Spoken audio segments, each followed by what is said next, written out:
வணக்கம் லவஞ்சா பிதுசரன் அவர்களே. நாங்கள் சென்ற தடவை நாங்கள் இதே இடத்துல சந்தித்து உரையாடி இருந்தோம். அதாவது இலங்கையிலிருந்து அல்லது இந்தியாவிலிருந்து ஆப்பர்ச்சுனிட்டி கார்டுன்னு சொல்லப்படுகின்ற ஒரு நடைமுறை மூலம் ஜெர்மன் நாட்டுக்கு எவ்வாறு ஆக்கள் இங்கே பெற முடியும், அதாவது இங்கே வந்து வேலை எவ்வாறு தேடுவது சம்பந்தமான ஒரு நடைமுறை பற்றி நாங்கள் உங்களிடம் கலந்து ஆலோசித்திருந்தோம்.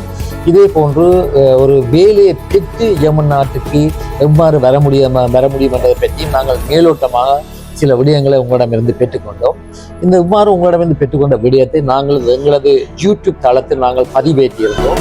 அந்த யூடியூப் தளத்தில் பதிவேற்றப்பட்ட இந்த செய்திக்கு மக்களே மிக அமோகமான வரவேற்பு இருந்த காரணத்தால் இன்று தொடர்ந்தும் உங்களிடம் இது சம்பந்தமான சில கேள்விகளை இந்த ஆதரவு எங்களை தூண்டி இருக்கின்றது. அந்த விடயத்தில் நான் முதல் விட்ட சில பகுதிகளை நாங்களிடம் கேட்டு மக்களுக்கு இதை வெளியே கொண்டு வர நான் விரும்புகின்றேன்.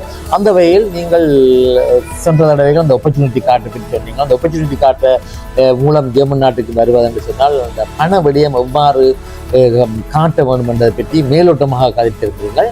இன்றைக்கு நீங்கள் அது பற்றி ஒரு ஆழமான முறையில் எனக்கு ஒரு விளக்கத்தை தந்தால் நாங்கள் எங்களுடைய பார்வையாளருக்கு, அதாவது எங்களுடைய யூடியூப் தள பார்வையாளருக்கு நாங்கள் பார்வைக்கு விடலாம். அது அவர்களுக்கு மிகவும் ஒரு பயனுள்ள விடயமாக அமையும் என்று நான் நினைக்கிறேன். ஓகே, முதலாவதாக ஸ்ரீ லைவ் யூடியூப் சேனல் பார்வையாளர் அனைவருக்கும் எங்களுடைய வணக்கத்தை தெரிவித்துக் கொள்கிறோம். ஆப்பர்ச்சுனிட்டி கார்டு வருவதற்கு எங்களுடைய பணத்தை காட்டுவதற்கு 3 வழிகள் இருக்கிறது. முதலாவது நாங்கள் ஒரு ப்ளாக் அக்கௌண்ட் கிரியேட் பண்ணிக்கிறோம். அப்போ அந்த ப்ளாக் அக்கௌண்ட்டில் ஒரு மாதத்துக்கு 1092 யூரோக்களின் படி 12 மாதத்துக்கு நாங்கள் தேவையான பணத்தை அந்த ப்ளாக் அக்கௌண்ட்டில் போட்டு காட்ட வேண்டும்.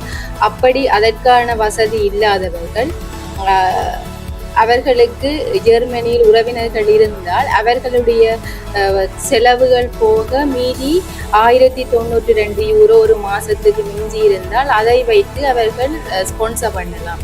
அந்த பணத்தை இவர்களுக்கு காட்டலாம். அல்லது இன்னொரு வழி, அவர்கள் இங்கே பகுதி நேரம் எங்கள் ஆப்பர்ச்சுனிட்டி கார்டு விசாவுக்கு ஒரு கிழமைக்கு நாங்கள் 20 மணித்தியாலங்கள் வேலை செய்யலாம். அப்போ இங்கே நாங்கள் ஒரு பகுதி நேரம் வேலை செய்வதற்கான ஒரு கண்ட்ராக்டை பெற்றுக்கொண்டால் அந்த கண்ட்ராக்டுக்கு தருகின்ற பணத்தை வைத்துக்கொண்டு அது மாதம் 1092 யூரோக்கள் வந்தால் அது ஓகே, அதை வைத்து காட்டலாம். அப்படி அதை விட குறைவாக பணத்தை பெற்றால் மீதி பணத்தை நாங்கள் ப்ளாக் அக்கௌண்டில் போட்டு காட்டி அந்த கண்ட்ராக்டையும் காட்டினால் அதன் மூலம் ஆப்பர்ச்சுனிட்டி கார்டுக்கு அவர்கள் தகமையை பெற்றுக்கொள்வார்கள்.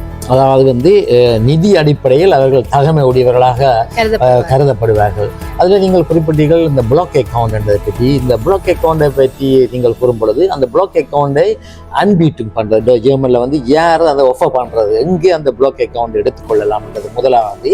ரெண்டாவது இந்த ஸ்பான்சர் கடிதம் என்று சொன்னீங்கள். ஸ்பான்சர் என்றால் நான் நினைக்கிறேன் ஜெர்மனில் அந்த ப்ரொஃப்ளிக்டிங் எக்லியர் என்று சொல்லப்படுகிறது நினைக்கிறேன். அதாவது ஒருவர் தகுதியான ஒரு பொருளாதார வசதியை கொண்டிருந்தால் அவர் வெளிநாட்டு காரியாலயத்தில் போய் அதை எடுக்கிறேன்னு நான் நினைக்கிறேன்.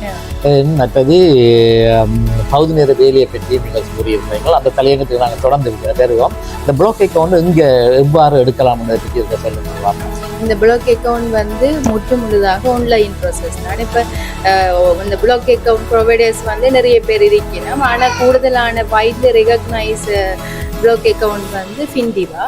அப்போ அதில் நாங்கள் ஒரு அக்கௌண்ட்டை ஓப்பன் பண்ணினா அதுக்கு பிறகு அந்த காசை நாங்கள் போட்டு காட்டினா காசை நாங்கள் அதுக்கு தேவையான அவ்வளவு பணத்தை நாங்கள் போட்டால் பிறகு அந்த ப்ளாக் அக்கௌண்ட் ப்ளாக் ஆகிடும். பிறகு இங்கே வந்த பிறகு இங்கே நாங்கள் வருவதற்கான ஏர் ஃப்ளைட் டிக்கெட் அதுகளை நாங்கள் அப்லோட் செய்தால் இங்கே வந்த பிறகு ஒவ்வொரு மாதமும் 1092 யூரோக்கள் எங்களுடைய இங்கு நாங்கள் ஒரு அக்கௌண்ட்டை கிரியேட் பண்ணினா அந்த அக்கௌண்ட்டுக்கு அந்த பணம் ஒவ்வொரு மாதமும் ட்ரான்ஸ்ஃபர் ஆகும். அதாவது அப்போ நீங்கள் சொல்ல வருகிறீர்கள் அந்த ப்ளாக் அக்கௌண்ட் என்பதை இணையதளத்தின் ஊடாக அதை நாங்கள் திறக்கலாம் என்று நீங்கள் சொல்ல விரும்புகின்ற நான் இணையதளம் நாங்களோடவும் நேர செல்ல தேவையில்லை. இணையதளத்தின் மூலமாகவே இந்த ப்ரோசஸை நாங்கள் செய்து முடிக்கலாம். ஓகே, அதாவது இலங்கையில் தங்களது வங்கியில் பணத்தை வைத்திருக்கின்றவர்கள் இங்கே இந்த ஃபின்டிபான் சொல்லப்படுகின்ற வங்கியில் உள்ள ஒரு ப்ளாக் அக்கௌண்டை திறப்பதன் மூலம் அவர்கள் அந்த வங்கி கணக்கிலிருந்து இந்த வங்கி கணக்குக்கு அந்த பணத்தை மாற்றிக்கொள்ளலாம். அன்றையில் வேறு நாடுகளில் உள்ளவர் கூட மற்றவர்களுக்கு உதவி செய்ய விரும்பினால் அந்த பணத்தை இந்த வங்கி இலக்கத்துக்கு போடலாம் என்று நான் நினைக்கிறேன். அவ்வாறு தானே? ஆமாம் ஆமாம்.